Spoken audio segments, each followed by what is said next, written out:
দর্শক, এই মুহূর্তে জাহাঙ্গীরনগর বিশ্ববিদ্যালয় ক্যাম্পাসে আছেন আমাদের প্রতিনিধি আসাদুজ্জামান খায়রুল। যুক্ত হচ্ছি তার সাথে। খায়রুল, জাকসু নির্বাচনের ফল ঘোষণার পর শিক্ষার্থীদের মধ্যে উচ্ছ্বাস নিয়ে কি খবর আছে আপনার কাছে, আমাদেরকে জানান।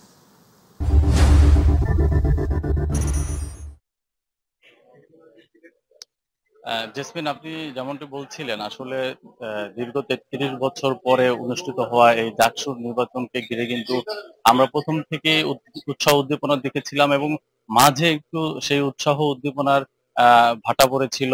তারপরে কিন্তু আবার আমরা দেখেছি বিভিন্ন নাটকীয়তার পরে কিন্তু আবার উৎসাহ উদ্দীপনা আমরা দেখতে পেয়েছি। আমরা কিন্তু ফল ঘোষণার আগে দেখেছি হাজার হাজার শিক্ষার্থীরা কিন্তু নির্বাচন কার্যালয়ের সামনে এসে জড়ো হয়েছিলেন এবং তাদের সেই উৎসাহ উদ্দীপনা কিন্তু আমরা এর আগে খবরে কিন্তু দেখিয়েছি।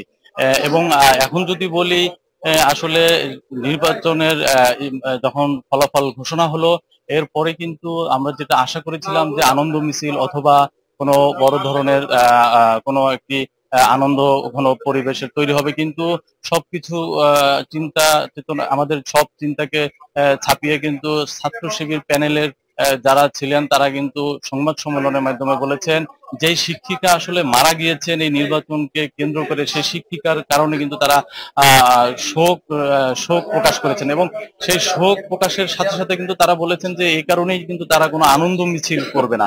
এবং আমরা দেখেছি তারা কিন্তু কোনো আনন্দ মিছিল করেনি এবং তাদের সাথে একই সুর মিলিয়ে কিন্তু অন্যান্য অনেক প্রার্থী যারা ছিলেন, স্বতন্ত্র প্রার্থী যারা বিজয় হয়েছেন, তারাও কিন্তু কোনো আনন্দ মিছিল বা কোনো বড় ধরনের কোনো শোডাউন বলা চলে যে এগুলো কিছুই কিন্তু হয়নি। একমাত্র সংবাদ সম্মেলনের পরে কিন্তু সবাই খুশি মনে এবং আনন্দের সাথে কিন্তু সবাই যার যার বাড়ি যার যার হলে ফিরে গিয়েছে। আমরা যদি মোটা দাগে যেই নির্বাচনে যারা জিতেছে আর কি তাদের কথা আমরা এর আগে কিন্তু বলেছি। এখন যদি আমরা মোটা দাগে বলি যে স্বতন্ত্র থেকে কিন্তু ভিপি প্রার্থী বের হয়েছে। স্বতন্ত্র যে প্যানেল ছিল সেই প্যানেল থেকে ভিপি প্রার্থী বের হয়েছিল, সে স্বতন্ত্র প্যানেলের ভিপির নাম হয়েছে আব্দুর রশিদ জিতু। এবং যদি স্বতন্ত্র প্যানেল থেকে সাংস্কৃতিক সম্পাদক পদে যিনি বের হয়েছেন তার নাম কিন্তু শেখ জিসান আহমেদ। এবং স্বতন্ত্র প্যানেল থেকে কিন্তু আরো একজন বের হয়েছেন, তিনি হচ্ছেন ক্রীড়া সম্পাদক পদে বাংলা বিভাগের 48তম ব্যাচের মাহমুদুল হাসান কিরণ। এছাড়াও অন্য আরেকটি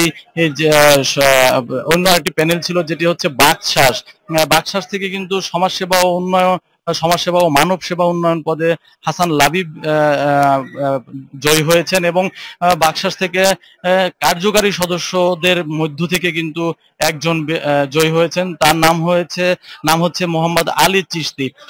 আর বাকি যারা আছেন, যেমন জিএস পদে যে জয়ী হয়েছেন ইংরেজি বিভাগের মাস্টার্সের শিক্ষার্থী মাজহারুল ইসলাম, তিনি কিন্তু সমন্বিত শিক্ষার্থী জোট থেকে জয়ী হয়েছেন। এবং এই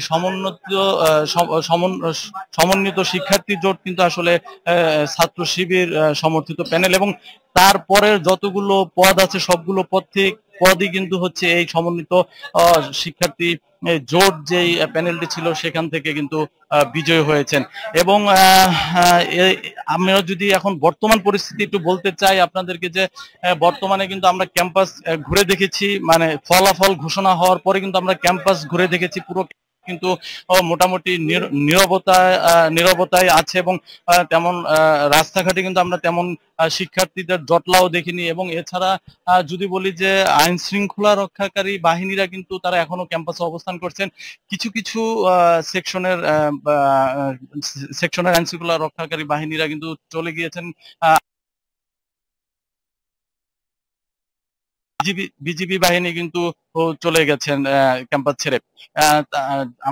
আমরা আইন শৃঙ্খলা রক্ষাকারী বাহিনীর ঊর্ধ্বতন কর্মকর্তাদের সাথে কথা বলেছি, তারা কিন্তু আমাদেরকে বলেছেন যে বিশ্ববিদ্যালয়ের প্রশাসনের চাহিদা মোতাবেক কিন্তু তারা থাকবেন এবং নিরাপত্তা নিশ্চিত করবেন ক্যাম্পাসের।